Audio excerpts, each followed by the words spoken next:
പോലീസിന്റെയും പ്രോസിക്യൂഷന്റെയും വീഴ്ചകൾ നിരത്തി കണ്ണൂർ ന്യൂമാഹി ഇരട്ടക്കൊലക്കേസിലെ കോടതി വിധി.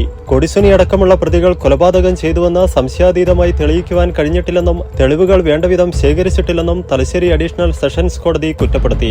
സാക്ഷിമൊഴികൾ വിശ്വസനീയമല്ലെന്നും പൊരുത്തക്കേടുകൾ നിരവധിയാണെന്നും ഉത്തരവിൽ പറയുന്നു.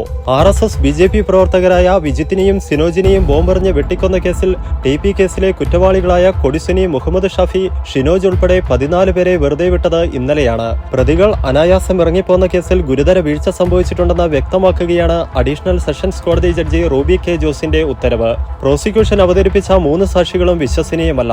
കൊല്ലപ്പെട്ടവരുടെ അതേ രാഷ്ട്രീയ പശ്ചാത്തലമുള്ള ഈ സാക്ഷികൾക്ക് പകരം നിഷ്പക്ഷ സാക്ഷികളെ കൊണ്ടുവരാനായില്ല. ഇത് ഗുരുതര വീഴ്ചയാണ്. സാക്ഷിമൊഴികളിലാകട്ടെ നിരവധി വൈരുദ്ധ്യങ്ങളും പൊരുത്തക്കേടുകളുമുണ്ട്. മൊഴികളെ സാധൂകരിക്കുന്ന തെളിവുകൾ പ്രോസിക്യൂഷന് ഹാജരാക്കാനായില്ല.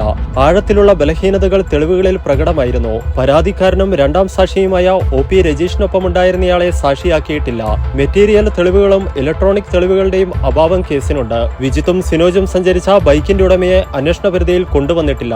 ഇവർക്ക് നേരെ ബോംബെറിഞ്ഞപ്പോൾ സമീപത്തുണ്ടായിരുന്ന ഓട്ടോ ഡ്രൈവറെയും സാക്ഷിയാക്കിയില്ല. FIR-ലും സീൻ മഹസറിലും കൊലപാതകം, അനുബന്ധ സംഭവങ്ങൾ എന്നിവയെക്കുറിച്ച് എഴുതിയതിൽ തന്നെ വൈരുദ്ധ്യങ്ങളുണ്ട്. കൊല സംഭവിച്ച ആട് ഫാമിൽ നിന്ന് തെളിവുകൾ കൃത്യമായി ശേഖരിച്ചില്ല. ഫാമിലെ തൊഴിലാളികൾ, ഉടമ, സമീപവാസികൾ എന്നിവരെയും ഹാജരാക്കിയില്ല. ഫാമിൽ നിന്ന് കിട്ടിയ മൊബൈലിന്റെ CDR പരിശോധിച്ചില്ല. രണ്ടാം പ്രതി കൊടിസുനിയാണ് ബോംബെറിഞ്ഞതെന്ന പ്രോസിക്യൂഷൻ വാദം ആദ്യം സാക്ഷിമൊഴികളിൽ ഉണ്ടായിരുന്നില്ല. സ്ഫോടന ശബ്ദം കേട്ടിരുന്നുവെന്നായിരുന്നു ആദ്യത്തെ മൊഴി. ക്രൂരമായ കൊലയാണ് നടന്നതെന്നും പ്രതികൾക്ക് മേൽ കുറ്റം തെളിയിക്കുവാൻ കഴിഞ്ഞിട്ടില്ലെന്നും വിധിന്യായത്തിൽ കോടതി വ്യക്തമാക്കുന്നു.